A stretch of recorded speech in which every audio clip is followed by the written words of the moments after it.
Chères étudiantes, chers étudiants, chers et chers collègues, mesdames, messieurs, au nom de l'École des hautes études en sciences sociales, je suis extrêmement honoré d'ouvrir ce cycle de débats sur le conflit entre Israël et la Palestine. Depuis les dramatiques événements du 7 octobre dernier, l'émotion est forte dans la société comme entre nos murs.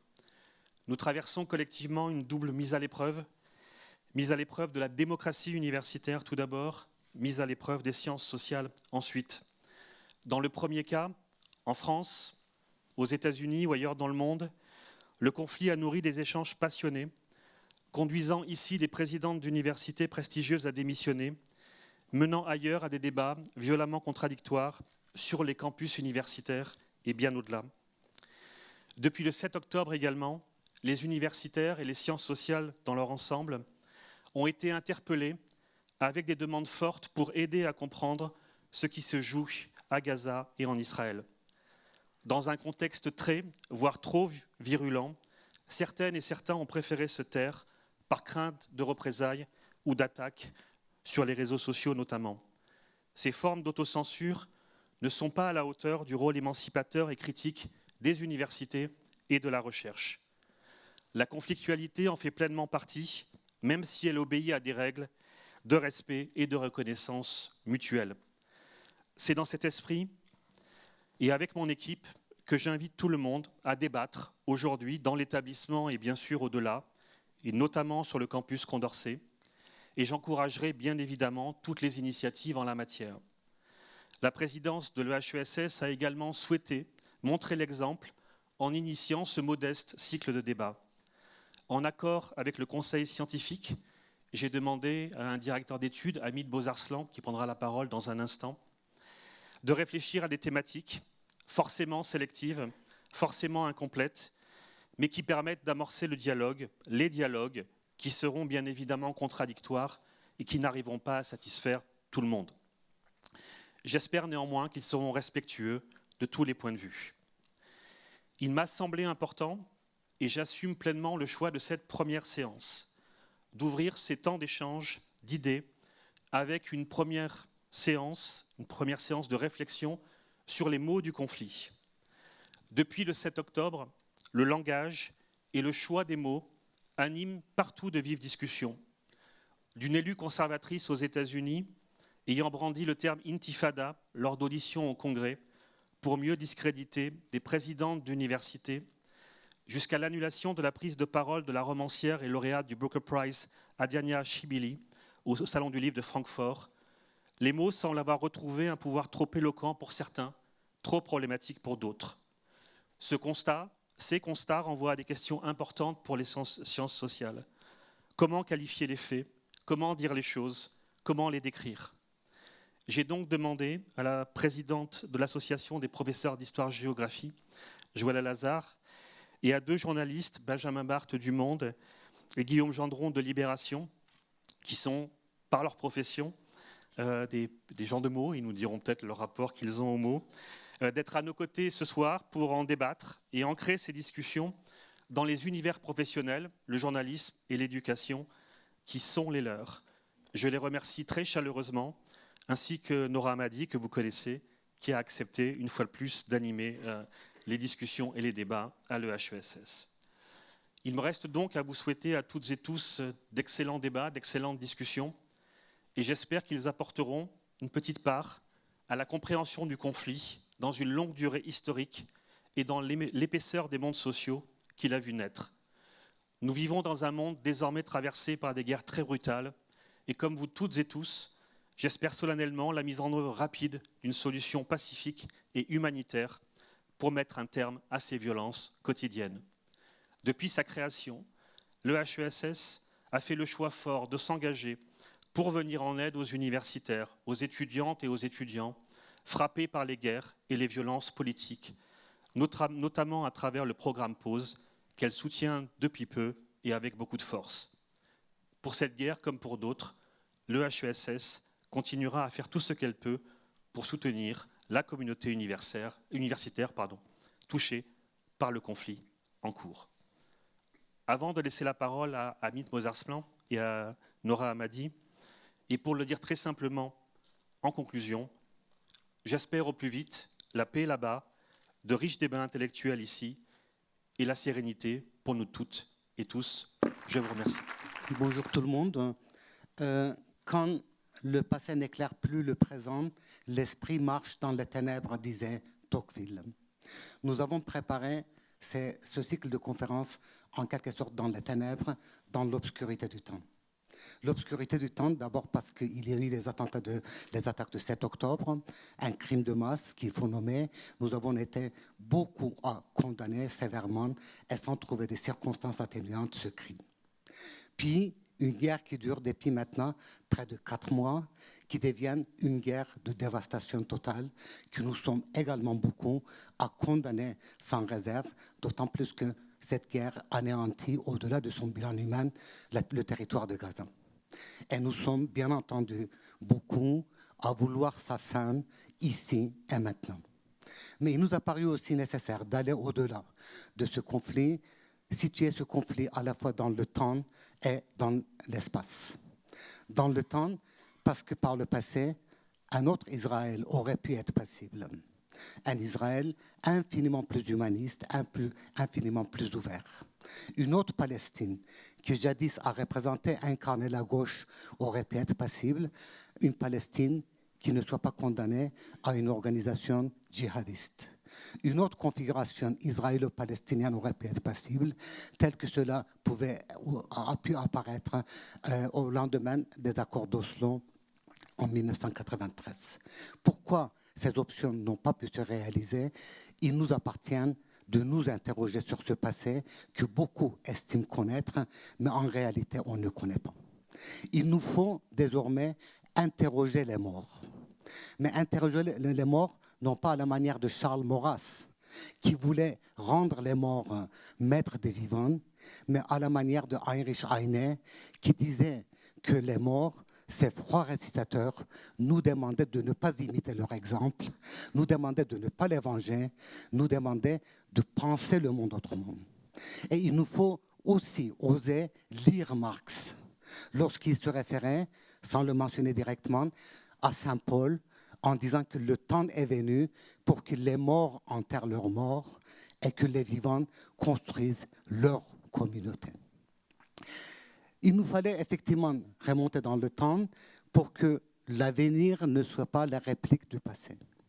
Mais on souhaitait aussi d'élargir notre focale, nous intéresser également à l'espace. À l'espace, car au moment où je vous parle, le Moyen-Orient est rendu otage de l'Iran, de la Turquie, de la Russie, des pouvoirs miliciens et prédateurs. Au moment où je vous parle, des sociétés se meurent en Irak, au Yémen, au Liban et en Irak. Il faudrait que désormais nous pensions à cette question-là.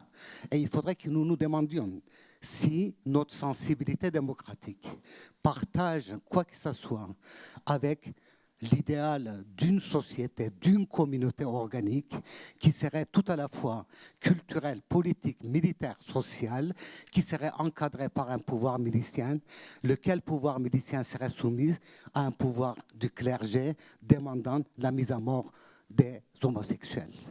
Sans répondre à cette question-là, je crois qu'on ne peut pas comprendre ce qui se passe au Moyen-Orient dans l'environnement immédiat et d'Israël et de la Palestine. Je souhaite conclure en disant qu'aujourd'hui, à l'école des hautes études, mais aussi ailleurs, il y a des voix critiques.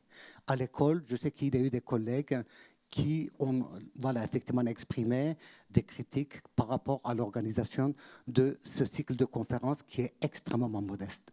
Je reçois ces critiques avec beaucoup de respect et beaucoup d'humilité. À ces critiques, je répondrai seulement une chose. Nous sommes une maison avec plusieurs milliers d'étudiants, plusieurs centaines de chercheurs et d'enseignants-chercheurs et un corps administratif qui est à la fois très généreux et très innovatif. L'école n'est pas donnée une fois pour toutes, l'école a un avenir ouvert et je pense que ses collègues, à qui, à juste titre, estiment que d'autres formules de conférences ou interventions auraient pu être possibles, peuvent prendre l'initiative et, dans l'avenir, nous permettre effectivement d'élargir nos débats. On peut considérer ce cycle de conférences tout simplement comme un jalon préparant les débats futurs. Je vous remercie beaucoup. Merci Annick, merci beaucoup, merci Romain Huret d'avoir introduit ces échanges. Je vais vous présenter donc nos invités. Joëlle Alazard, vous êtes présidente de l'Association des professeurs d'histoire et de géographie, bienvenue à vous. Benjamin Barthes, vous êtes au service international du Monde, vous avez été longtemps correspondant, vous allez nous parler, au Proche-Orient donc, vous allez nous parler de votre expérience sur place et puis peut-être aussi de ce que ça représente aujourd'hui de traiter cette question depuis Paris à la tête d'un service. Guillaume Gendron, vous êtes vous aussi, vous avez été longtemps sur place, vous travaillez pour le journal Libération et vous êtes aujourd'hui à la tête de la SDJ, aussi la Société des journalistes de Libération. Merci en tout cas d'ouvrir ce cycle avec nous. L'idée, c'est d'avoir une conversation autour de tous ces mots qui font aujourd'hui débat, ces mots qui tendent peut-être à hystériser. On a tous été complètement frappés, Romain Huret le disait tout à l'heure, on s'est tous réveillés complètement groggy le 7 octobre.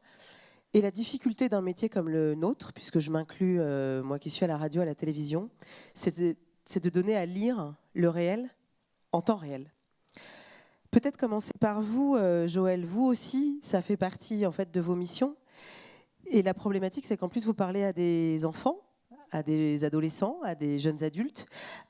Qu'est-ce qu'on vous a demandé au retour de ce week-end, le 9 octobre au matin? Qu'est-ce qu'il a fallu dire et expliquer? Alors déjà, je voudrais vous remercier pour cette invitation et je trouve que c'est vraiment salutaire que ce cycle de conférences soit organisé par le HESS. Donc merci pour ces moments d'intelligence collective à venir, d'information du grand public. Alors, on a tous été sous choc, on n'a pas forcément compris ce qui se passait immédiatement. Et en fait, vous le savez tous, hein, nos réalités, nos terrains d'enseignement sont très différents dans le secondaire.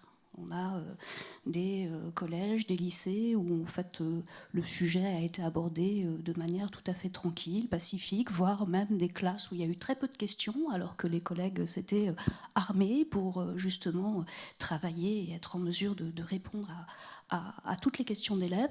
Et puis, on a eu des classes où, effectivement, le débat a été très vif, a pu même s'envenimer, et des classes où il y a une très forte polarisation, il faut le dire, de temps en temps. Donc, on a beaucoup de situations différentes et des problèmes qui se sont posés en des termes assez différents, en fait. Et qu'est-ce qu'ils vous ont posé? Et ils vous ont demandé quoi, ces élèves? Enfin, les remontées de vos collègues? Alors, on a eu des remontées très différentes, mais la plupart du temps, puisque ça s'appelle les mots du conflit, là, il y avait des mots qui étaient conflictuels, en fait, pour désigner le conflit. C'était qualifier ce qui s'était passé le 7 octobre, qualifier ensuite les opérations militaires qui commençaient, et les mots qui étaient les plus conflictuels, qui sont toujours les plus conflictuels, hein, ce sont les mots de génocide et de terrorisme aussi.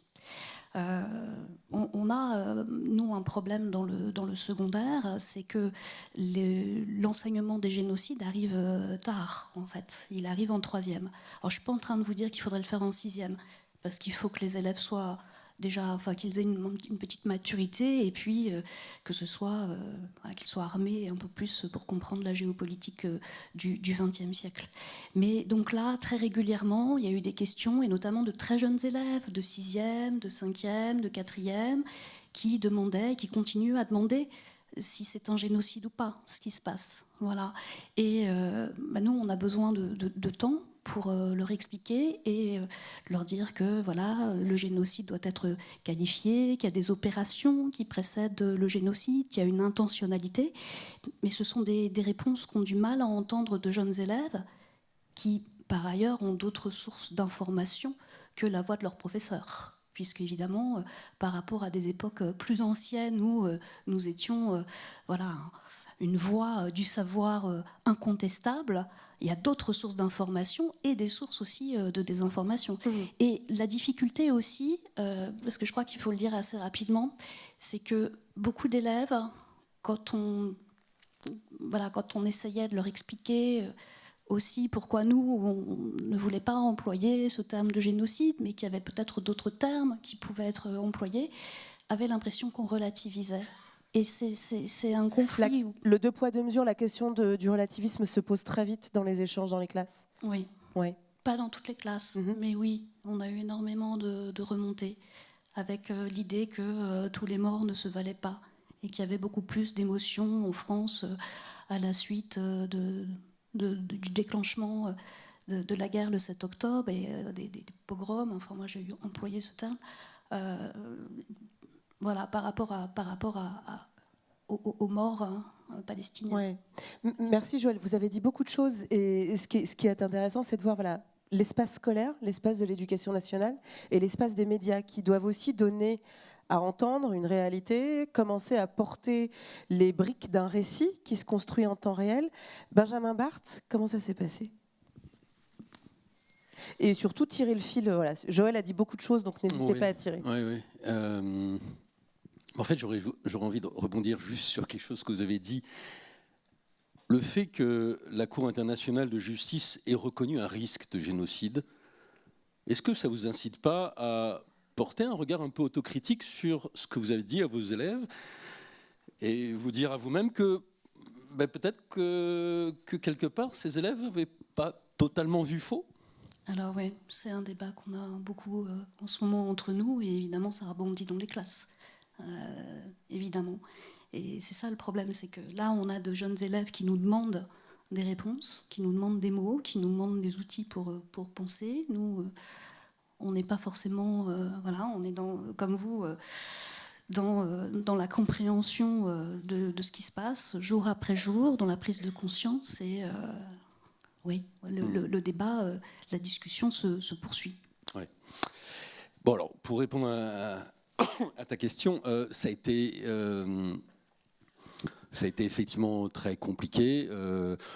On est journaliste, mais on est avant tout des citoyens avec un vécu, un background, et on n'a pas été moins...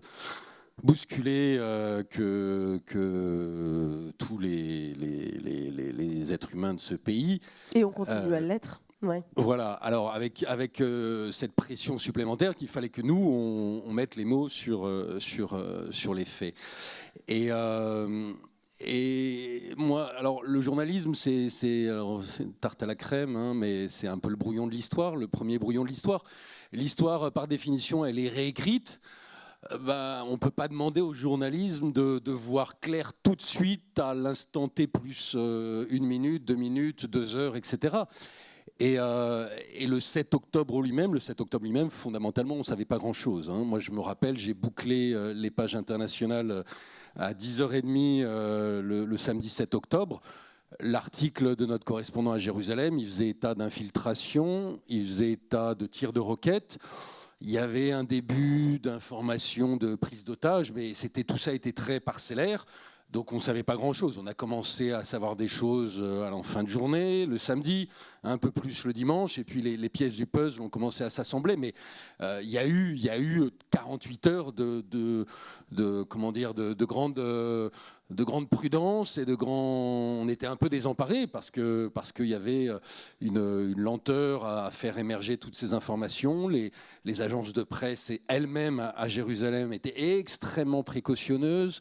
Il y avait besoin de vérifier, de contre-vérifier 1 fois, 2 fois, 3 fois ce qu'on entendait. Donc voilà, ça a été d'abord, les premières heures, ça a été un grand moment de solitude pour tout le monde parce qu'on on marchait sur des œufs. Et puis bon, au bout de plusieurs jours, évidemment, on a compris l'étendue du massacre. Hein, c'est effectivement le terme adéquat. Et on a très vite envoyé en plus de nos correspondants, on en avait 2 sur place.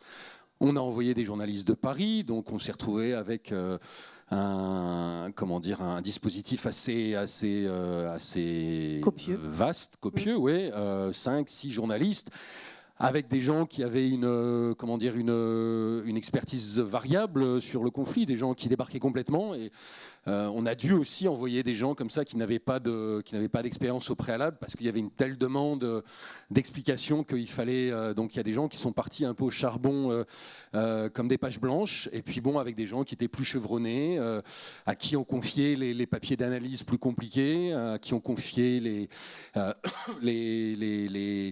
papiers plus ambitieux, voilà. Et puis très vite, on a eu le contre-champ qu'il a fallu aussi nommer, c'est-à-dire Gaza, c'est-à-dire ces bombardements de représailles qui se sont transformés assez rapidement en bombardements de vengeance, avec un flou absolu jusqu'à ce jour sur le but de guerre du gouvernement israélien, qu'on est obligé de déduire de ce qui remonte du terrain, mais jusqu'à aujourd'hui, à part les formules rabâchées de détruire le Hamas, etc., mais on voit bien qu'il y a autre chose, que de toute façon, la destruction du Hamas, elle est à peu près impossible, elle n'aura pas lieu. Donc c'est quoi l'objectif pour l'après du gouvernement israélien? Tout ça est très vague. Donc on a besoin de faire apparaître, enfin d'écouter ce qui se passe à Gaza. Et alors il y a évidemment cette complication terrible, c'est qu'on ne peut pas envoyer de journalistes à Gaza. Le gouvernement israélien refuse l'accès de la bande de Gaza à tous les journalistes depuis bientôt 4 mois. Donc on fonctionne avec ces réseaux sociaux qui sont un instrument très compliqué, mais avant tout extrêmement précieux. Sinon, on n'aurait rien du tout. Sinon, on serait dans le noir, enfin pas dans le noir absolu, parce qu'il faut reconnaître qu'il y a des journalistes, palestiniens qui font leur travail, qui font un travail immensément courageux, qui sont victimes des bombardements. Les organismes de défense de la presse estiment que certains de ces bombardements sont délibérés, visent à les faire taire. C'est le point de vue notamment de Reporters sans frontières qui a déposé plainte. Donc voilà, on doit travailler avec ça. Mais juste, il y a un truc... Ouais, et ensuite, on viendra sur les mots en particulier. Il y a quelque chose que je pense important de comprendre, c'est que dans l'histoire du conflit israélo-palestinien, la parole palestinienne a toujours été mise en doute, quasiment tout le temps. Et ce que les Palestiniens nous ont dit a dû transiter très souvent, a dû être adoubé très souvent par des sources israéliennes ou par des sources occidentales pour être pris en compte dans le récit. Par exemple, sur la Nakba, il a fallu que les historiens israéliens s'en emparent dans les années 80 et 90, qu'ils confirment ce que les Palestiniens avaient dit dès les années 60, pour que l'historiographie occidentale et pour que le récit médiatique occidental accepte de prendre en compte le mot d'expulsion, qui était une évidence pour les Palestiniens. Les Palestiniens l'ont très vite dit, mais voilà, ça a mis beaucoup de temps. Pareil pour plein d'autres choses, pareil pour le mot d'apartheid. Le mot d'apartheid figure dans la rhétorique palestinienne depuis très longtemps. Il a fallu que les organisations de défense des droits de l'homme occidentales, Amnesty International, Human Rights Watch, l'intègrent dans leur récit pour que tout d'un coup. Donc sur Gaza, on a eu ce même problème. Les Palestiniens ont parlé très vite de massacre, ils ont parlé très vite de génocide, et il y a eu ce même phénomène de mise à distance, d'euphémisation. Et ça, c'est un problème, je pense, auquel notre profession doit se confronter et auquel on a pour l'instant donné des réponses pas totalement satisfaisantes, à mon avis. On reviendra particulièrement sur les mots, parce que vous avez tous génocide, apartheid, évidemment colonisation, évidemment État colonial, etc. Enfin, terrorisme. On a aussi on a beaucoup entendu, territoire occupé, on a beaucoup entendu de mots qui sont aujourd'hui aux prises, qui sont au cœur du conflit, même pas symbolique. Vous, comment ça s'est passé, Guillaume ? Oui, nous, on a eu une expérience. Alors, en tout cas moi, l'expérience que j'ai eue est légèrement différente de celle de Benjamin, même si elle est foncièrement la même, parce qu'on avait accès aux mêmes sources finalement, mais qui, moi, était dès le samedi matin, un bombardement d'images qui venaient de nos sources à Gaza, notamment d'anciens fixeurs, etc., sur les réseaux. Et Benjamin, enfin tous les journalistes de là-bas, on avait accès aux mêmes images, donc des images qui étaient quasiment surréalistes pour nous qui suivions le conflit, c'est-à-dire de ces militants du Hamas dans les kibboutz qu'on n'avait pas forcément imaginé jusqu'à présent, qui était quelque chose presque de surréaliste ou qui était brandi par les Israéliens comme une menace qu'on ne voyait pas se concrétiser. Et donc on voyait ces images, on voyait les soldats qui étaient capturés, on a vu très vite ces images de la rave avec les fêtards qui étaient embarqués sur les mobylettes, des tas d'images qui étaient extrêmement impressionnantes. Et c'est là où j'en viens au mot, c'est-à-dire qu'en fait on avait des images que notre cerveau d'analyste du conflit n'arrivait pas à interpréter parce qu'on ne les avait pas vues avant. Et donc on était aux prises avec un événement qui était hors norme dans ce conflit, qui était vraiment un nouveau chapitre, une nouvelle ère, quelque chose de complètement nouveau, et qu'on a mis, je pense, du temps à digérer. Après, il y avait effectivement l'énorme difficulté de vérification. C'est que déjà, le pourtour de Gaza était une zone de guerre auquel quasiment personne n'avait accès. Même l'armée israélienne a mis quasiment 48 heures dans certains endroits pour en reprendre le contrôle. Et du coup, on avait cette difficulté de nommer parce qu'on était bombardé par ces images paroxystiques qui étaient compliquées, enfin elles n'étaient pas compliquées à interpréter, mais elles étaient difficiles à mettre en récit avec nos habitudes. Parce que l'autre truc, je pense qu'on y viendra un petit peu plus tard, mais qui est dans la couverture du conflit israélo-palestinien, qui est quelque chose qui, moi, quand j'étais correspondant, à la fin m'avait mulcéré, c'était l'espèce de rhétorique prémâchée. On parle tout le temps l'escalade, on a peur de l'escalade, on est tout le temps en train d'avoir une espèce de rhétorique autour de les représailles de l'un. Enfin, ce que vous nous dites, c'est qu'il y a une grille en fait, de lecture qu'on calque, voilà, mais vous utilisez le « on ». Qui c'est le on? Le on, je dirais que c'est les journalistes occidentaux. On va être clair, on va mettre ça comme ça, les journalistes occidentaux. Et donc là, je disais aussi, c'était le on Libération et le on, moi-même journaliste, voilà, de Libération. Et il se trouve qu'en fait, du coup, nous, on ne paraît pas le dimanche. Donc en fait, le samedi, on reprend l'AFP très prudemment, on inclut quelques images qu'on a réussi vaguement à vérifier. Mais en fait, là où vous avez le site internet. Non, mais c'est ça que je veux dire. Donc ça, c'est la couverture du samedi qui est tâtonnante. Mais on va dire que là où on se dit exactement, comme le disait Benjamin, le brouillon de l'histoire, c'est le print. Et donc, c'est qu'est-ce qu'on fait en une, dimanche pour lundi. Et c'est là, en fait, où l'histoire des mots et ce que je disais est révélateur, c'est qu'on n'a pas réussi à titrer. On a fait une avec une date. On a fait une avec juste marqué 7 octobre. Donc on n'arrivait même pas à mettre en mots. Et en fait, c'était à la fois, bon, évidemment, le côté, une sorte de facilité, de dire que voilà, c'est le type d'événement qui est tellement marquant. On savait, on avait ce pressentiment que comme il serait un chapitre, il deviendrait en lui-même, il contiendrait dans la date sa propre signification. Mais il y avait aussi, honnêtement, cette difficulté à nommer, parce que dès le dimanche, il y avait aussi les bombardements. Donc on pressentait évidemment que les bombardements seraient à la hauteur de ce jamais vu. Donc jamais vu aussi dans la violence, dans la vengeance, comme tu le disais. Donc moi, je me retrouve à écrire ce qu'on appelle le papier de lead d'analyse, où on dit ce qui se passe, et c'est très compliqué, parce qu'on a très peu d'infos, on ne sait même pas combien il y a d'assaillants du Hamas qui sont rentrés, on ne sait même pas le nombre de victimes, on n'a pas grand-chose, et donc on est obligé de broder, et aussi, il y avait très vite, enfin nous on se l'a imposé à Libération, l'impératif de replacer ça dans un contexte. Parce que c'est aussi ce qu'on a beaucoup reproché, ce que les Palestiniens ont beaucoup reproché les premiers jours, c'est de ne pas replacer cet événement dans un complexe beaucoup plus long du conflit, sur 70 ans, même sur une centaine d'années, ou tout simplement sur les 2 dernières années et l'arrivée d'une extrême droite suprémaciste au pouvoir en Israël. Et donc tout ça, il fallait, je pense, le remettre très vite. Même suprémaciste... Même suprémaciste, on en parlera tout à l'heure, ouais. Qui n'est pas un mot qui est encore une évidence, mais qui va finir par s'imposer, parce qu'il définit une réalité. Et donc voilà, pour conclure, les 48 premières heures, c'était les mots manqués. Voilà ce que je pourrais dire. Les mots manquaient sur les 48 premières heures, et ensuite, à un moment, il faut qualifier. On voit à quel point, par exemple... Est-ce que vous condamnez le Hamas? C'était devenu, notamment, parce que vous encore, vous êtes dans des espaces où il y a le print, comme vous le dites, mais il y a aussi le web, donc la nécessité en fait d'être quasi en temps réel. Mais il y a la concurrence aussi des chaînes d'information, les réseaux sociaux aujourd'hui aussi qui donnent beaucoup de choses à voir, notamment des comptes qui ne vérifient peut-être pas, qui sont aussi des comptes, disons-le clairement, de propagande, d'un côté comme de l'autre. Là-dedans, on a vu par exemple une institution comme l'AFP, l'agence France Presse, être littéralement attaquée parce qu'elle n'a jamais, et ça fait partie en fait de ses choix éditoriaux, qualifié l'organisation Hamas de terroriste. Qui qualifie? Qui décide? Et qu'est-ce qui fait qu'à un moment, on utilise ou pas ce qualificatif? Je rappelle que le Hamas est qualifié comme organisation terroriste, notamment par l'Union européenne et par la plupart des pays occidentaux.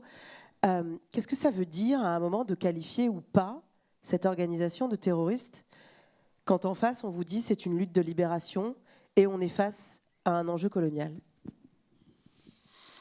Bon, alors c'est un débat énorme. Désolée. Je suis désolée de le poser de manière aussi. Mais c'est un débat légitime, ouais. Évidemment. Bon, alors déjà, l'AFP, elle a cette particularité que c'est une agence mondiale qui a des clients dans le monde entier et qui est censée parler à des clients dans le monde entier. Donc, elle est obligée d'essayer de trouver un langage moyen qui soit acceptable pour tous ses clients. Hein. Elle a cet impératif-là aussi. Sachant que ce qui est un terroriste pour nous va être un combattant de la liberté pour quelqu'un d'autre dans le monde, dans ce vaste monde. Hein. C'est souvent comme ça. Il n'y a pas d'accord et de consensus sur la sémantique dans le monde entier. Donc, nous, au monde, il n'y a pas eu de débat, en fait. Aussi étonnant que cela puisse paraître, on travaille dans un quotidien, dans une urgence qui est intrinsèque à notre statut de journal quotidien, qui était renforcée évidemment par l'importance et la pression de l'actualité. Donc on utilise au journal, on utilise le mot action terroriste. C'est un terme qui n'est pas, contrairement à l'AFP, banni de notre lexique. En revanche, il y a eu beaucoup de tâtonnements sur la formule organisation terroriste. Et je pense que le débat à avoir, il est véritablement là-dessus. Parce que action terroriste, c'est la définition d'un mode opératoire.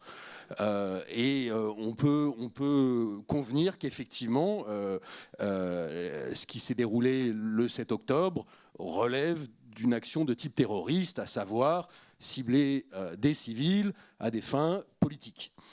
En revanche, là où il y a eu, à mon avis, un emballement du débat, ça a été sur la pression qui s'est exercée sur beaucoup de commentateurs, de journalistes, pour appeler le Hamas organisation terroriste. Je pense que la réalité du Hamas est beaucoup plus complexe que ça. Je pense que c'est une organisation qui est un mouvement de lutte contre l'occupation israélienne, qui a un répertoire d'actions très vaste, qui inclut le terrorisme, qui inclut les actions de type terroriste, mais qui inclut aussi d'autres actions. Et en le réduisant à cette identité terroriste, on ratait une grande partie de la réalité. On se condamnait à ne pas comprendre une grande partie de ce qui se passait, de ce qui s'était passé le 7 octobre. Donc, je pense, et par ailleurs, ce terme d'organisation terroriste est un label qui est imposé par des États. Nous, en tant que médias, on n'est pas sommé de reprendre la sémantique et le lexique adoptés par des pouvoirs politiques. On n'a aucune obligation de ce point de vue-là. Et puis, par ailleurs, je crois qu'il faut bien comprendre que derrière l'appellation organisation terroriste, il y a des conséquences très pratiques. Bon, c'est évidemment un terme qui vise à disqualifier comme interlocuteur. Donc, et c'est un terme qui évidemment renforce, consolide l'approche occidentale de la classification et de la labellisation qui dit en gros ces organismes-là on peut leur parler, ceux-là on ne peut pas leur parler. Est-ce que c'est productif d'un point de vue diplomatique? Est-ce que c'est productif dans la perspective d'un règlement du conflit? Je pense que la question mérite d'être posée. Moi j'ai pas de réponse toute faite, hein, mais est-ce que le fait qu'aujourd'hui les pays occidentaux en sont réduits à devoir parler au Qatar pour parler au Hamas, est-ce qu'il ne serait pas plus simple de parler directement? Est-ce qu'il n'y a pas eu un moment dans l'économie du conflit de ces 20 dernières années où le Hamas avait de facto renoncé aux attentats et on n'était pas encore dans la radicalisation et l'emballement, la surenchère dans la violence qu'on a vu le 7 octobre? Est-ce qu'il n'y a pas eu une fenêtre, un moment où il aurait fallu parler au Hamas? Ouais. Toutes ces questions, elles méritent d'être discutées. Mais ces questions méritent d'être discutées, mais quoi qu'il en soit, si on dézoome, puisqu'on parle de votre rédaction en l'état, on voit que il y a eu globalement à peu près, tout ceci a été respecté, donc c'est action terroriste, pas organisation. Pour autant, la musique générale, quand on dézoome, c'est pas ce qu'on a entendu, et c'est ça en fait peut-être qui renvoie à ce que nous disait Joël tout à l'heure sur ce sentiment profond que certains gamins renvoient de poids, de mesure, de difficulté en fait à qualifier dans un espace, notamment le Proche-Orient, et ensuite je viendrai à vous, mais j'aimerais bien entendre Joël là-dessus. Voilà. Expliquer la complexité et poser des mots comme cela, ça implique, comme vient de le faire très bien Benjamin, de redescendre en fait profondément sur toutes ces questions. C'est quoi le terrorisme? Qui qualifie? Qui disqualifie? Qu'est-ce que ça veut dire politiquement? Est-ce que vos collègues sont tous en capacité, je ne parle pas évidemment intellectuellement, mais de poser en fait ce genre de débat dans leur classe? Alors, je rebondis déjà sur, un élément. Pour les professeurs, on est fonctionnaires, on a des programmes, on a des fiches qui explicitent les contenus. Dire que le Hamas n'est pas forcément une organisation terroriste ou que ce n'est pas qu'une organisation terroriste, je peux le comprendre de la part d'un journaliste. Non, parce que ce serait aussi, pour les élèves, légitimer les massacres du 7 octobre. Et c'est pour ça qu'il y a eu des débats aussi très vifs dans nos classes. Voilà, les élèves réagissaient.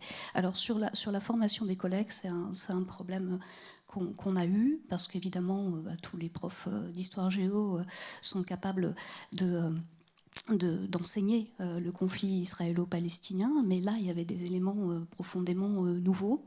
Il y a des éléments profondément nouveaux, et tous ne se sentaient pas capables, et notamment les plus jeunes collègues, qui sont aussi souvent dans les établissements les plus difficiles, de répondre à toutes les questions posées. Il faut aussi avoir le courage de dire de temps en temps, mais voilà, là je ne suis pas forcément dans la capacité de vous répondre. Mais ce qui est difficile avec des élèves qui exigent une réponse, et d'expliquer aussi qu'il y a des éléments qui demandent du temps, et qu'il va y avoir aussi un travail de la justice internationale pour qualifier les événements. Donc prendre un peu de recul pour essayer aussi de pacifier la situation dans nos classes. On a besoin de calme pour répondre aux questions des élèves, rester dans un climat de confiance et pouvoir éviter justement les conflits les plus durs entre les enseignants et les élèves. On a mis beaucoup de ressources en ligne. Du côté de la PAG, on a organisé aussi des rencontres avec des spécialistes. Et il y a eu énormément d'échanges, de solidarité entre nous. Mais c'est vrai que tous les collègues ne sont pas suffisamment formés sur ces questions. Ce qui pose aussi peut-être la nécessité d'un accompagnement plus large. Vous me le disiez en préparant cet échange, vous avez mis des fiches à disposition, mais dans le cadre peut-être plus large, non pas d'une formation, mais d'un moment d'échange, etc., tout ceci est repoussé à dans 6, 7, 8 mois. Est-ce que finalement l'éducation nationale est capable de répondre à cette accélération du temps politique, médiatique? Ces gamins, vous me le disiez, ces images-là aussi, ils les ont vues. Donc, alors, il y a beaucoup de conférences qui ont été organisées dans le cadre des académies. On a pu bénéficier quand même d'échanges avec des spécialistes, et encore aujourd'hui évidemment. Et là, il y a de multiples événements qui se préparent. Puisque On voit que le conflit va durer. Donc on se prépare, il va y avoir de grandes journées d'études, par exemple au mois de mai, au mois de septembre, à destination des enseignants. On sonde aussi les différents besoins des enseignants. Nous, on s'occupe essentiellement des enseignants, mais il y a aussi les contenus qu'on essaie de produire pour les élèves, ce qui n'est pas toujours simple. Puis on essaie d'imaginer des choses pour eux, mais ce n'est pas forcément ce qu'ils consultent.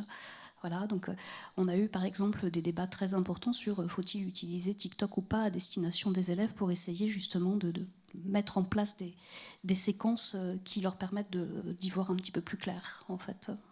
Voilà. Aller sur leur terrain.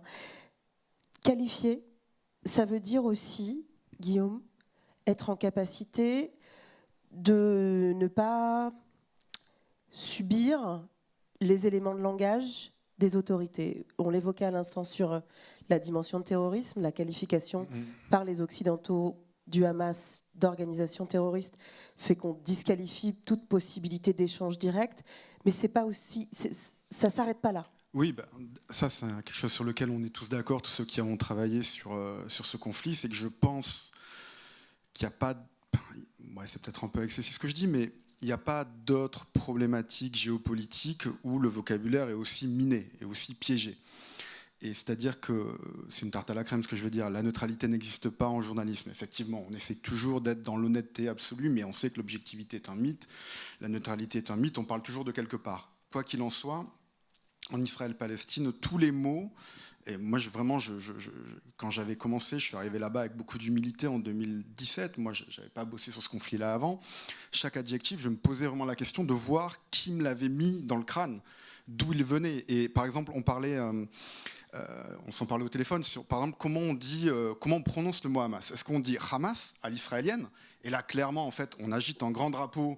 Je suis plutôt du côté israélien, ou est-ce qu'on le dit de manière plate à la française, ou on le prononce à l'arabe? Enfin, il y a plein de façons de faire passer ces choses-là. Donc ça, c'est un détail, mais moi, on m'a raconté que... C'est un détail qui ne l'est pas. Pardon, je vous coupe, mais à Radio France, on a eu des instructions extrêmement claires sur comment on prononce. C'est-à-dire que le niveau de détail, par exemple, tout ça est très charté. Pardon, je suis désolée, tout ça est très charté, et on nous a clairement dit, voilà, il faut le dire comme ci, pas comme ça, etc. Parce que tout ceci vous positionne, mais tout le monde ne le sait pas. Ouais. Et donc moi, je me souviens, quand j'étais arrivé là-bas, j'avais discuté aussi avec des précédents correspondants. Ils m'ont dit, fais gaffe, une ligne d'armistice n'est pas forcément une frontière. Le mur, c'est pas un mur de sécurité, c'est un mur de séparation. Enfin, tu peux aussi l'appeler mur de sécurité, mais tu vas donner un signal.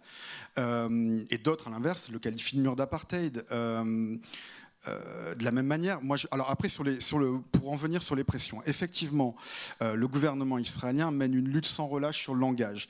D'ailleurs, il y avait donc Mahmoud Darwish, le grand poète palestinien, qui en avait parlé très tôt. Il avait fait un poème où il disait celui qui impose le récit hérite de la terre du récit. Donc l'enjeu de comment on parle de la terre est une évidence absolue.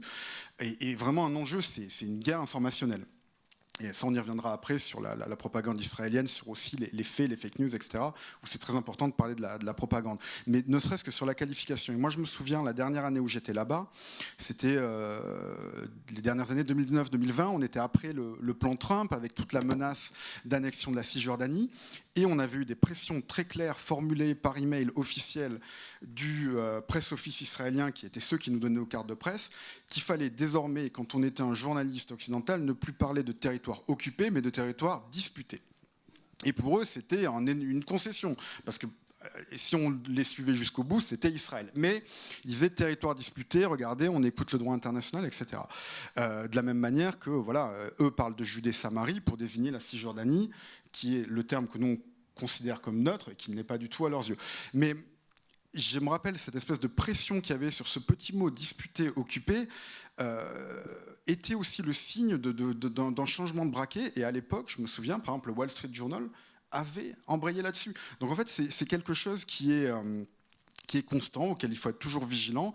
Et effectivement, et je conclurai là, le 7 octobre, je pense qu'on est revenu à un moment d'équilibre, mais disons les 3 semaines qui ont suivi le 7 octobre, le choc, la violence de l'attaque, la barbarie même, on peut dire, des actes qui ont été commis, ont fait qu'il y a eu comme un reset.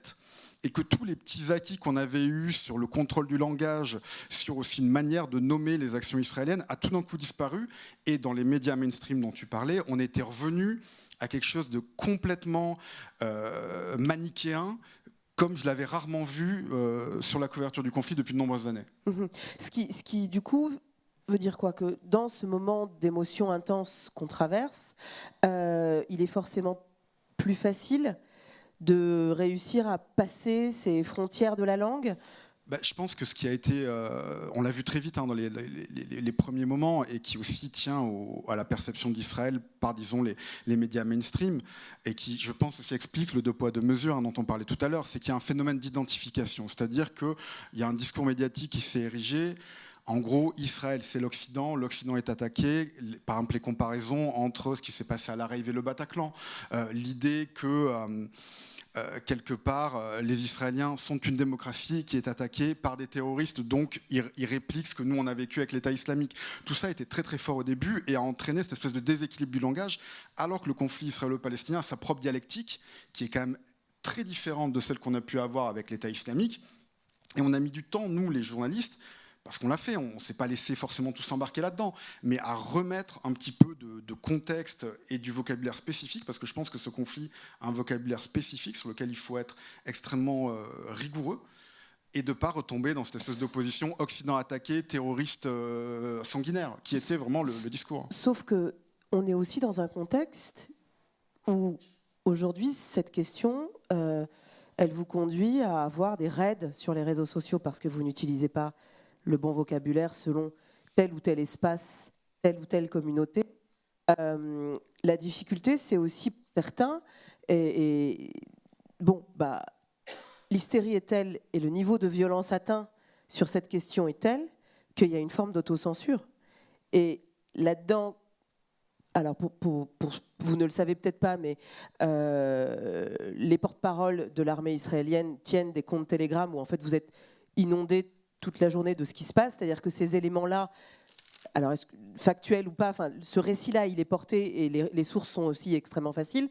Ça renvoie à ce qu'on disait sur les difficultés d'aller avoir ces mêmes sources en fait à Gaza ou ailleurs. Et de l'autre, vous avez à chaque fois un espèce de procès qui peut aussi se mettre en place parce que vous n'avez pas utilisé ce mot-là, vous avez utilisé celui-là. On a vu certaines personnes être inquiétés dans le cadre de leur travail aussi pour ça. Ça veut dire que travailler sur ce conflit, je ne vois pas d'autres espaces dans le monde qui créent un tel niveau d'éruptivité. Est-ce que ça veut dire qu'à terme, peut-être que certains vont lâcher et dire en fait je m'auto-censure et pour ma tranquillité, j'arrête? Évidemment, on le sait. Après, il y a un autre mot qu'on n'a pas encore prononcé jusqu'ici, mais qu'il est important, c'est antisémitisme. Ce qui est quand même aussi l'accusation qui peut arriver sur les gens qui travaillent sur ce conflit et qui est effectivement brandie. Alors je ne dis pas que toutes les accusations d'antisémitisme sont à disqualifier, loin de là, absolument pas. Il y a des gens qui tiennent des propos antisémites, qui les ont tenus à propos du 7 octobre, dans la justification des massacres, etc. Mais il y a aussi une forme d'instrumentalisation, par certains, du mot antisémitisme pour empêcher de parler de ce qui se passe à Gaza ou généralement des questions palestiniennes. Et donc, effectivement, nous, on doit lutter avec ça. Et c'est toujours cette espèce de ligne de crête de devoir arriver à parler de ce conflit sans tomber dans ces pièges-là, sans être impressionné aussi par ces mots qui sont très impressionnants, qui sont ces attaques. Et juste pour finir, après je donnerai la parole à mes camarades, mais ce que tu disais sur les boucles Telegram est très juste. Et en fait, contrairement à d'autres conflits, moi je vois les collègues qui travaillent sur les conflits, par exemple en Afrique, il n'y a pas tellement de déficit d'informations sur ce qui se passe là-bas. À l'inverse, il y a un trop-plein d'informations. Enfin, on a énormément de choses avec les boucles Telegram des uns et des autres. En Israël, les boucles WhatsApp, c'est limite une épidémie. Il y en a 15 par jour qui se créent pour donner des infos. Dès qu'on veut en contact, on l'a en 5 secondes. Et de l'autre côté, même à Gaza, mine de rien, moi je suis quand même époustouflés parce qu'on réussit à faire sortir les journalistes gazaouis de Gaza via Instagram, via leur téléphone. Ils nous ont quand même donné énormément de matière, énormément d'images. On ne peut pas dire qu'on n'a pas vu ce qui s'était passé. On l'a vu, hein. On avait ces images. Et donc, c'est pas qu'on a un déficit d'informations, on n'a pas non plus un trop-plein, mais on a énormément d'informations. Là où il y a une réelle difficulté, c'est d'arriver à gérer ces récits antagonistes pour arriver à sortir quelque chose qui se rapproche de la réalité?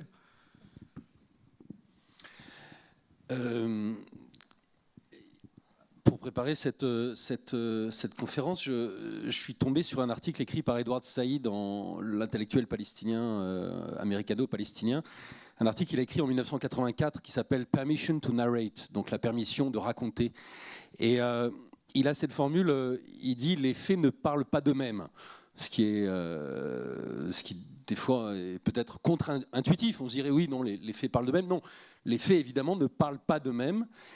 Et je pense que c'est encore plus vrai, ça n'a jamais peut-être été aussi vrai que sur cette affaire israélo-palestinienne.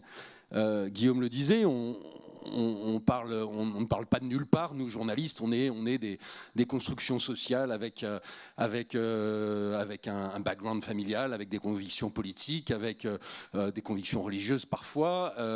Et donc, le récit médiatique, c'est toujours en partie une co-construction. C'est effectivement d'abord le journaliste qui écrit, mais le journaliste, il est écrit aussi un peu par l'air du temps, par l'agenda diplomatique, par la position de son pays. Il y a plein de choses qui influent à des degrés divers sur ce qu'on écrit et sur la manière dont on peut l'écrire et le moment où on peut l'écrire. Et je pense que comment dire, cette co-construction, elle a été extrêmement problématique dans les premières semaines. Parce qu'il y avait une pression très forte exercée sur les journalistes. Il y avait un phénomène d'intimidation où il fallait effectivement, il y avait cette sommation à condamner le Hamas, etc., qui pour un politique peuvent être justifiées, mais pour un journaliste, nous, on n'est pas là pour délivrer des brevets de moralité, etc. Et je te coupe, Benjamin, ça me fait penser à ce film de 45 minutes qui a été monté sur les massacres et qui a été diffusé de manière très large dans les ambassades à des journalistes, mais vraiment, beaucoup ont été invités, à tel point que ceux qui étaient invités, qui ne se sont pas rendus en fait, au rendez-vous, ont pu parfois être épinglés par certains de leurs confrères sur les réseaux sociaux.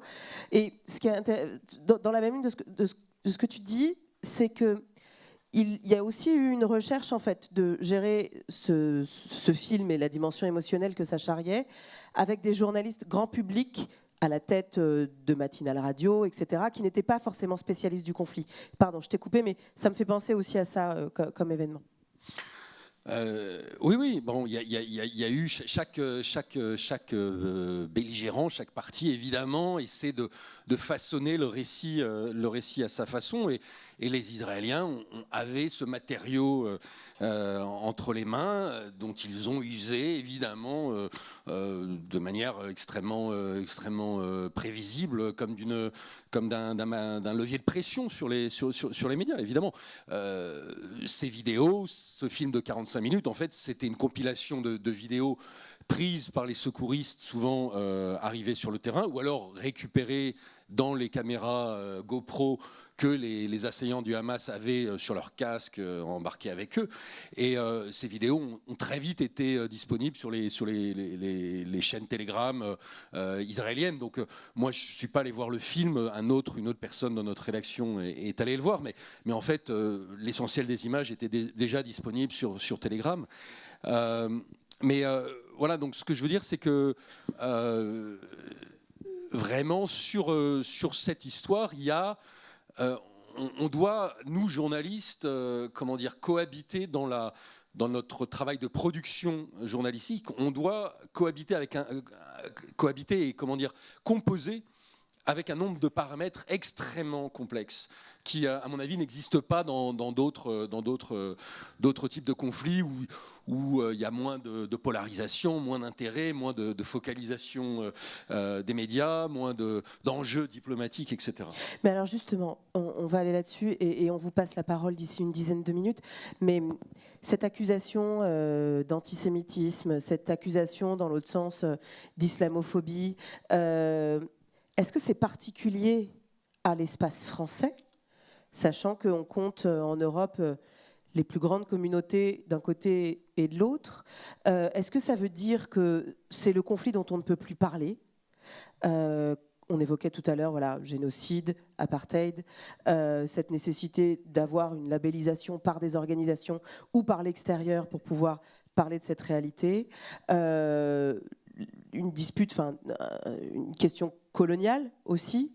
Tu le disais tout à l'heure, disputée ou territoire. Alors j'avais même un exemple qui vient. Ouais. Je pense que c'est important d'en parler aussi.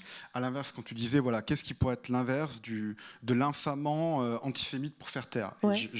En y repensant pendant la discussion, je pensais à sioniste. Et en fait, c'est très intéressant le mot sioniste ou sionisme parce que il est devenu assez largement dans le débat occidental assez une disqualification. Enfin, c'est dire sioniste, voilà, c'est une idéologie qui est qui est presque aujourd'hui radioactive. Alors qu'en fait, le problème, c'est que ça ne l'est pas. Il y a plusieurs types de sionisme. C'est une idéologie qui s'explique, qu'il faut remettre dans un contexte historique. Il y a différentes formes, applications, etc. Et ça aussi, c'est très compliqué parce qu'en fait, quand on écrit maintenant dans un article, par exemple, les extrémistes au pouvoir, si on traduit comment ils sont considérés, on appelle ça les sionistes religieux. Mais qu'est-ce que ça veut dire un sioniste religieux quand je l'écris dans mon article et comment c'est compris par les gens qui le lisent? Donc pareil, on a tous ces mots en fait qui charrient, c'est ce que disait Benjamin à l'instant, il n'y a pas d'autre conflit où les mots charrient autant de sens différents et lourds dans l'esprit de ceux qui vont nous lire et de manière différente, qui forcément ne correspondent pas toujours à la définition, à l'histoire de ces termes. Je ne sais pas si je suis très clair. Peut-être que... Si, mais du coup, tu nous disais sur la qualification de suprémaciste aussi tout à l'heure. Oui, tout à fait. Oui, ça, on était parlé au téléphone. Moi, je sais que comment qualifier aujourd'hui, parce que voilà, il faut bien qualifier cette extrême droite, donc juive, israélienne, qui est au pouvoir, qui appelle à la recolonisation de Gaza, qui appelle tout simplement au génocide des Palestiniens, à la reconstruction du temple sur l'esplanade des mosquées.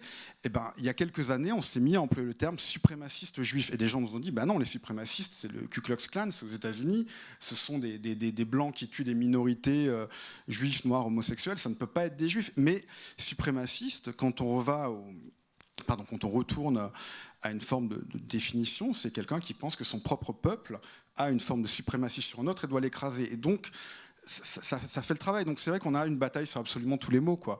Et de manière permanente, certains restent, certains disparaissent.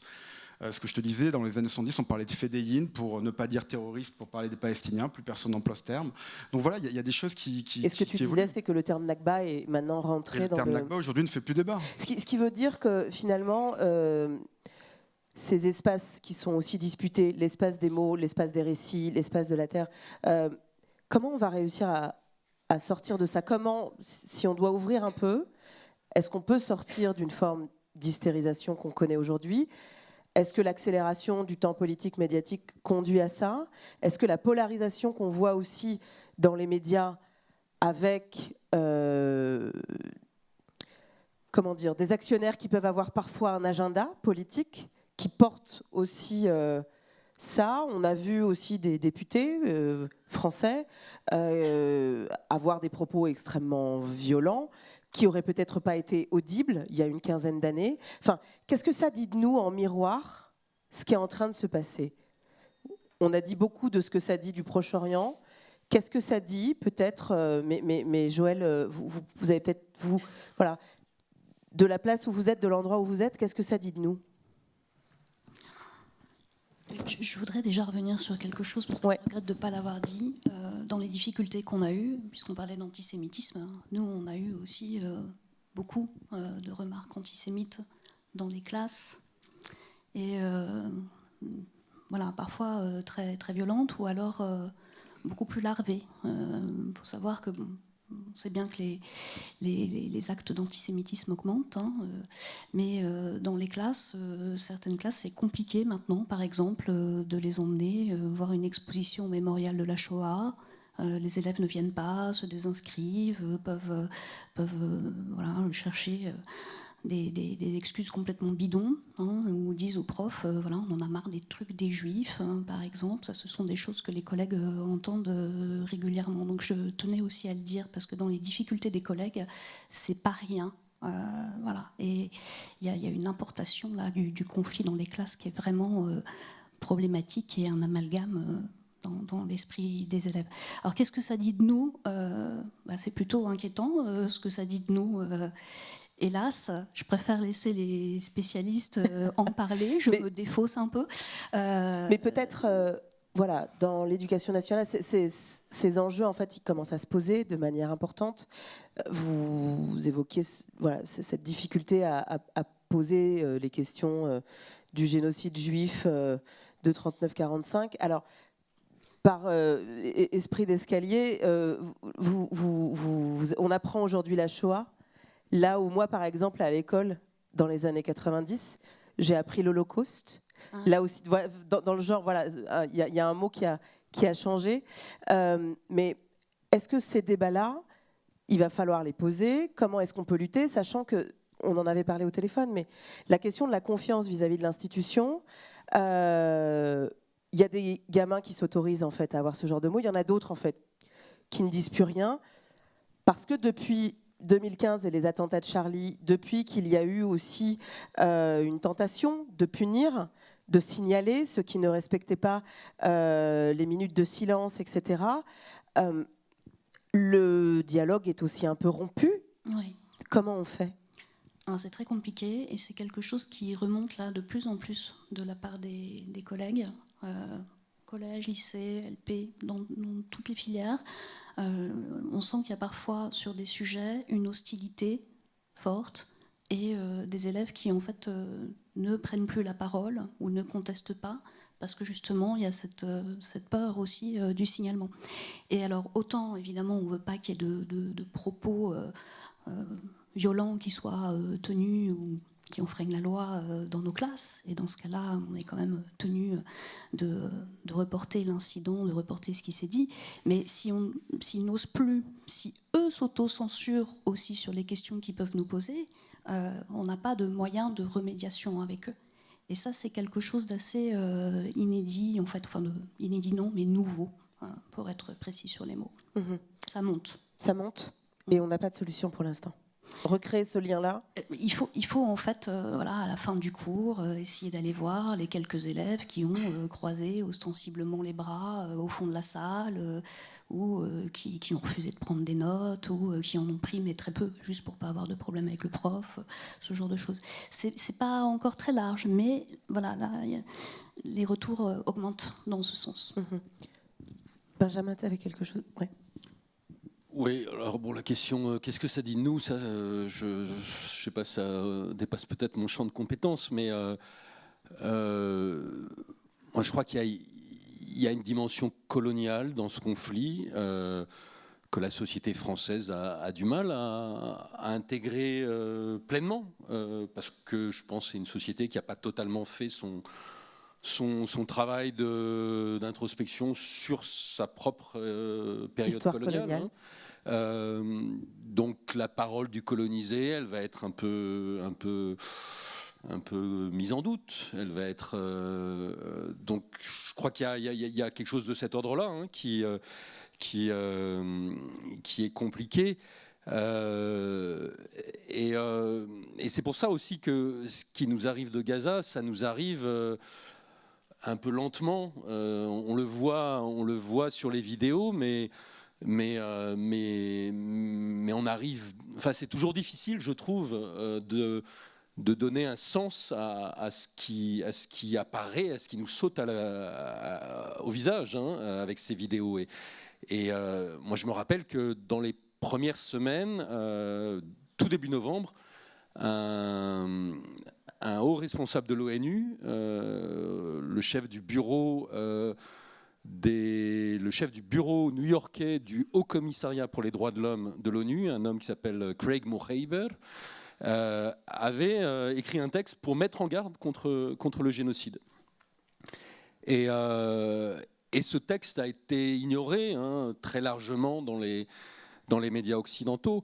Moi, je ne dis pas qu'aujourd'hui, il y a génocide, mais je constate juste que les gens les plus compétents sur ce sujet ont dit à une majorité de 17 contre 16 contre 2, quelque chose comme ça, qu'il y avait un risque de génocide. Donc on voit qu'il y a des gens qui ont tiré l'alarme, il y a déjà, et les Palestiniens l'ont tiré très vite. Hein, et il a fallu 3 mois pour que tout d'un coup, ce risque-là, ce danger-là devienne un sujet dissible. Donc je crois qu'il y a un problème un peu de cet ordre-là, de gêne vis-à-vis de l'ampleur de ce qui se passe à Gaza. Et moi, je vais m'inclure dedans, hein, parce que, par exemple, les premières heures des bombardements sur Gaza, j'ai appelé un Palestinien que Guillaume connaît comme moi, qui est un fixeur gazaoui. Donc, ces Palestiniens qui servent à la fois d'interprètes, de guides sur le terrain, quand on peut accéder au terrain, et puis de preneurs de rendez-vous, etc. Enfin, les gens qui suivent l'actualité au jour le jour et qui nous mettent au parfum. Et je lui ai dit, on en est à combien de morts là? Il me dit 300. C'était au bout de 2 heures, quelque chose comme ça. Et pour moi, c'était absolument inconcevable. J'étais habitué aux bombardements israéliens des guerres de 2008, 2009, 2014, 2021, où au bout de 2 semaines de guerre, il y avait 500 ou 1000 morts à tout casser. Et là, tout d'un coup, il y avait 300 morts en 2 heures. Et ça m'est tombé des mains, et je ne l'ai pas cru. Enfin, je ne l'ai pas cru, je l'ai relancé 3 fois. Je lui ai dit, mais tu es sûr de ça? Et oui, il y avait 300 morts. Et donc, on est, je crois, nous, journalistes, un peu pris au dépourvu, et on a du mal à assumer dans notre récit l'énormité de ce qui se passe à Gaza. Et ça me fait penser aussi qu'on a été dans un moment politique qui n'a pas été simple. Les premières manifestations sont interdites, manifestations pro-palestiniennes. On est face à des prises de position qui peuvent parfois, enfin, au niveau européen, on voit bien que ça tire dans tous les sens, mais particulièrement au niveau français, beaucoup ont accusé le gouvernement d'avoir un petit peu dévié de la ligne de 2 États ou de ne pas avoir réaffirmé assez fort, à tout le moins. Est-ce que ça complique encore plus ce que nous disait Guillaume, mais ce que nous disait à l'instant Benjamin sur comment on lit ce qui est en train de se passer? Est-ce que où il faut apprendre à penser justement sans ça? C'est-à-dire sur les grilles de lecture, ouais. les grilles d'analyse. Oui, enfin moi c'est ce que je disais tout à l'heure et je rejoins Benjamin et je le mets aussi avant ce qu'on disait, hein, avant l'énormité aussi de Gaza, même l'énormité moi du 7 octobre. Enfin le 1000 morts en une journée israélien, c'est inconcevable. Enfin au début, pareil, on se pince quand on voit le nombre de communautés attaquées dans le pourtour de Gaza, le nombre de kibbutz, l'ampleur des massacres. Vraiment, il y avait quelque chose, ce que je disais au tout début, qui dans notre espèce de compréhension du conflit, de quelque part notre habitude qu'on avait, explosé toutes nos grilles d'analyse. Donc je pense que oui, on a été terrassé par ce qui s'est passé le 7 octobre, qui dépassait notre entendement. On a mis énormément de temps, et je suis d'accord avec Benjamin, on met encore du temps collectivement à digérer, comprendre, mettre des mots sur ce qui se passe à Gaza. Je pense aussi que dans tout ça, il ne faut pas oublier qu'en plus de ça, donc ce que je disais, il y a un trop-plein, enfin pas un trop-plein, mais il y a une abondance informationnelle, mais il y a aussi énormément de propagande. Il y a beaucoup de propagande du côté du Hamas, évidemment.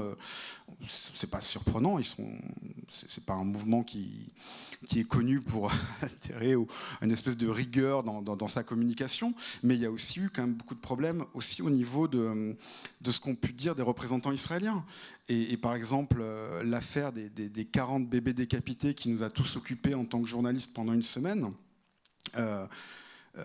nous a posé beaucoup de questions, parce qu'il y avait à la fois la question de comment on a pu relayer une information qui s'est avérée fausse, pourquoi on l'a relayée, des gens qui nous ont dit mais qu'est-ce que ça change au final, c'est quand même horrible ce qui s'est passé, ce qui est vrai, en quoi il y avait besoin de rajouter de l'horreur à l'horreur. À l'inverse, d'autres qui disaient mais pourquoi vous allez pinailler sur l'horreur? Et donc on s'est retrouvés dans des débats collectivement par rapport à ça qui était aussi très très compliqué. Et de la même manière que des gens vont nous dire, quand à Gaza Parce que voilà, moi, Libération, on a un service de fact-checking qui est assez connu, qui s'appelle Check News, qui est très dans l'espèce de rigueur. Et ce qu'on leur a reproché, à la fois en interne et en externe, dans les critiques, c'est qu'on disait à Check News, mais quelque part, il y a une espèce de, je cherche le bon mot, d'obscénité à chercher le détail dans l'horreur. Et on leur disait ça sur les 40 bébés décapités, quand ils ont essayé de recouper pour savoir si, etc. On leur disait, mais pourquoi c'est horrible d'aller chercher à invalider une telle chose. Et de la même manière, quand ils avaient fait le papier sur le fameux bombardement de cet hôpital où le Hamas avait annoncé dans l'heure qu'il y avait 500 morts sur une seule bombe, et effectivement, il semblerait que ce soit plutôt une roquette qui soit arrivée sur le parking et que ça n'avait pas fait 500 morts, mais plutôt 50. À l'inverse, des gens leur ont dit, mais attendez, vous avez vu le nombre de morts qu'il y a à Gaza et vous venez pinailler sur 50 morts. Et donc c'est vrai que là, on s'est posé collectivement à Libération. Je dis, le rôle, peut-être que c'est ça notre rôle de journaliste, c'est d'essayer quand même de se raccrocher comme ça aux faits, de les raconter. Et ensuite, le fait de nommer plus largement, c'est notre travail, c'est aussi celui des historiens. Et il ne faut pas avoir peur, c'est exactement ce que disait Benjamin tout à l'heure, d'évoluer. C'est-à-dire que peut-être que sur le jour 1, on n'ose pas écrire génocide. Peut-être qu'ensuite, après la CPI, on commence à utiliser l'adjectif génocidaire. Et peut-être que dans 10 ans, ce mot-là sera entré dans le vocabulaire pour parler de la guerre à Gaza parce que des historiens, des experts l'ont fait. Je pense qu'il faut aussi avoir une forme d'humilité par rapport au temps et par rapport à l'évolution des discours, quoi. Et on se souvient qu'on avait eu les mêmes débats autour des viols massifs du 7 octobre. Il y a eu les bébés, mais il y a eu exactement le même type de débat sur oui ou non, est-ce que ça s'est passé. Et la guerre des mots, malheureusement, n'est pas finie. En attendant, merci en tout cas de nous avoir éclairés. Merci Joël Alazard, merci Benjamin Barthes, merci Guillaume Gendron. On continuera à suivre évidemment votre travail. Merci à vous pour ces débats éclairants. Et je tiens à le dire, merci d'avoir été capable de vous entendre, de vous écouter, y compris quand voilà, il y a des choses pas toujours évidentes, mais merci en tout cas pour la qualité de votre écoute et de ces échanges. À bientôt. Et Amit, on vous retrouve la semaine prochaine, sur les 3 prochaines semaines. Voilà, vous pouvez, n'hésitez pas. On n'a pas parlé évidemment de Turquie, Iran, etc. Mais ça fera... Ça viendra après, donc la semaine prochaine, jeudi 8 février, on aura une séance sur la formation d'Israël, la formation de Palestine, l'attente d'Israël, l'attente de Palestine. Effectivement, vous avez mentionné Maxime Rodinson qui avait remarquablement bien saisi ce fait-là. Donc, vous êtes tout à fait les bienvenus. Merci beaucoup et à très vite donc.